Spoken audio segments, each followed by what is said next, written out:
দেখুন ভাই, চীনদের কৃষি ব্যবস্থাপনা, তারা একই সাথে জমি চাষ করে ফসল রোপণ করে, গাছ ওঠানো এবং অন্য জায়গায় লাগানো, ফুল সংগ্রহ, অত্যাধুনিক পদ্ধতিতে ঘাস কেটে সেগুলো বাজারজাতকরণের ব্যবস্থা, গাছগুলো গুঁড়ো করে সেগুলো দিয়ে কাঠ বানানো এবং পালং শাকের আটি বাঁধা, জমি চাষ করা এবং তাতে যে আগাছা থাকে সেগুলো উল্টিয়ে দেয়া।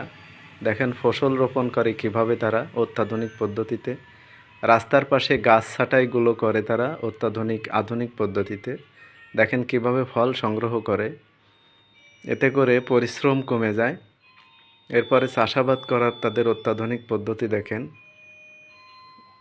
সাথে সাথে মাটি চাষাবাদ করে ঘাসগুলো আটি বাঁধা এবং বাজারজাত করা, আগাছা কেটে সেগুলোকে পশু খাবার তৈরি করে কিভাবে অত্যাধুনিক পদ্ধতিতে, গরুগুলো গাড়িতে উঠিয়ে সেগুলো নামানো এবং গাছের গুঁড়ি অত্যাধুনিক পদ্ধতিতে উঠানো হয়।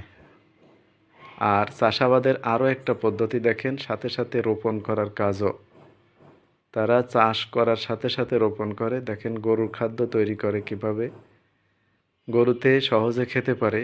ফসল রোপণ করার আরও একটা পদ্ধতি দেখেন, মাটি ছিদ্র করে সেখানে এবার দেখেন চাষ করার সাথে সাথে তারা কিভাবে বীজ রোপণ করে পেঁয়াজের।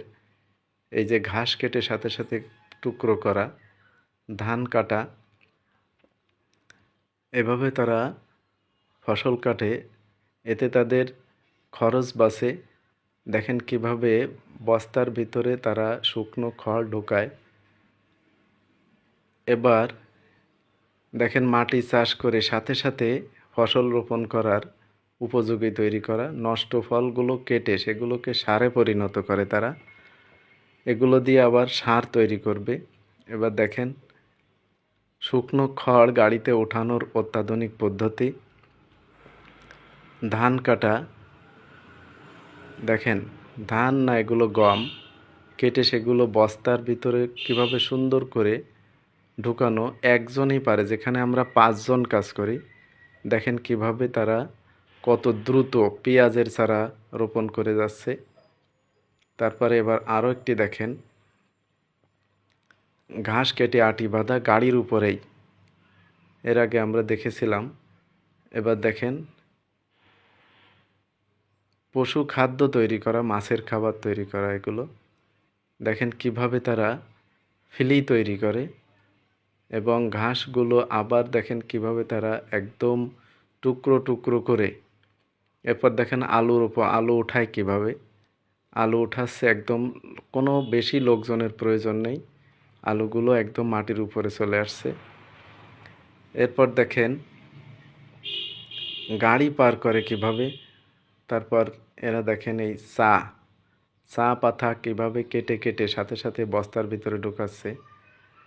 গরুরা কিভাবে পানি খাবে বা দুধ খায়, এভাবে বাচ্চারা এক জায়গায় দুধ করে।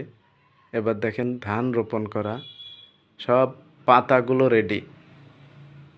রেডিমেড সব কিছু এদের। দেখেন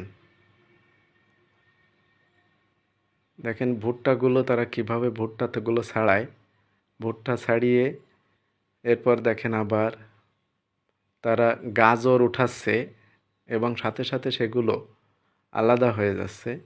এবার দেখেন সব ফসল একসাথে আটি বাঁধা, সেগুলো কিভাবে অটোমেটিক তারা রোপণ করছে, ঘাস পরিষ্কার করছে।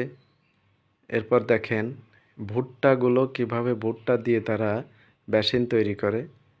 এ দেখেন ফুলকপি পাতাকপি গাছ কিভাবে তারা পাশাপাশি চাষাবাদ করে এবং পাশে গাছ থাকলে সেগুলোকে অন্য জায়গায় ওঠায়। মাছগুলো ঝুড়িতে করে কিভাবে তারা উপরে উঠায়, এগুলো আসলে আমাদের শেখা উচিত। দেখেন গম আলাদা হচ্ছে। এরপর দেখেন ছোট ছোট ঘাস লাকড়ি কিভাবে টুকরো টুকরো করে পশু খাবার তৈরি করা হচ্ছে এবং পশুরা সেগুলো স্বাচ্ছন্দ্যে খেতে পারে। দেখেন ফল। এরপর দেখেন ভুট্টা গাছগুলো ভুট্টা ছাড়ানোর পর কীভাবে কেটে কেটে সেগুলোকে শুকায়ে আটি বেঁধে গাড়িতে তোলা হচ্ছে। সহজে এই কাজগুলো, এই ধরনের বৈজ্ঞানিক পদ্ধতি যদি আমাদের দেশেও ব্যবস্থাপনা করা হয়, তাহলে কৃষিক্ষেত্রে আমরাও যুগান্তকারী একটা পরিবর্তন আনতে পারবো। কি সুন্দর দেখেন, এমন সুন্দর কাজ আসলে বিদেশিরা সবাই সায়েন্টিফিক পদ্ধতি ব্যবহার করে, যেটা আমাদেরও করা উচিত। দেখেন গরুর বাচ্চাটা কিভাবে নিয়ে আসলো। এরপর দেখেন রোপণ করা গাছের ভিতরে